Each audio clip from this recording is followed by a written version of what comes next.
एक समय की बात है। एक गुरु अपने शिष्य के साथ तीर्थ यात्रा पर निकले। चलते चलते वे एक विचित्र राज्य में पहुंचे। वह राज्य बहुत ही अजीब था। वहां सब कुछ एक ही भाव में बिकता था। बाजार में एक ही रेट। दूध, लकड़ी, लोहा, मिठाई, घी, सब कुछ 1 टका यानी एक ही दाम में बिक रहा था। शिष्य तो बहुत खुश हो गया। उसने कहा, गुरुदेव, क्या आनंद की नगरी है।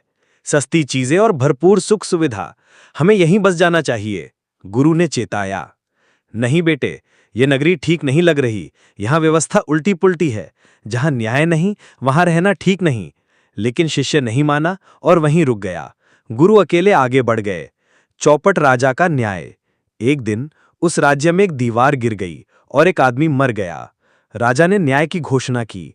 जिसके घर की दीवार गिरी वह दोषी है। दीवार वाले को बुलाया गया। उसने कहा, वह दीवार तो राजमिस्त्री ने बनाई थी। राजा ने राजमिस्त्री को बुलवाया। राजमिस्त्री बोला, मैंने दीवार तो सही बनाई थी, पर काम करते समय नाचते हुए एक लड़की आई थी, जिससे ध्यान भटक गया। नर्तकी को बुलाया गया। वह बोली, मेरे पैरों में खनखनाते घुंघरू थे जो सुनार ने बनाए थे, वही ध्यान भटका। सुनार को बुलाया गया।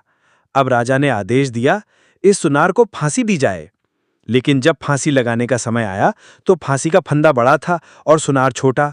राजा ने कहा, ऐसा आदमी लाओ जिसकी गर्दन इस फंदे में ठीक बैठे। संजोग से वही शिष्य सबसे उपयुक्त मिला। राजा ने कहा, इसे फांसी दो। उसी समय गुरुजी वहां लौट आए। उन्होंने पूरी बात सुनी और कहा, वाह, कैसा न्याय है। अगर फांसी इतनी शुभ है तो राजा स्वयं क्यों ना फांसी लेता है। राजा यह सुनकर सोच में पड़ गया। सही कहते हैं, मैं ही क्यों ना फांसी लूं और स्वर्ग जाऊं। राजा खुद फांसी पर चढ़ गया। राजा की मृत्यु के बाद प्रजा ने गुरु और उनके शिष्य से आग्रह किया कि वे राज्य संभालें। गुरु ने शर्त रखी कि अब इस राज्य का नाम बदलकर सुगढ़ नगरी होगा और न्याय व्यवस्था ठीक की जाएगी। कहानी का सार, जहां न्याय न हो वहां अंधेरा ही अंधेरा होता है, और जहां मूर्ख राजा हो वहां पूरा राज्य चौपट हो जाता है।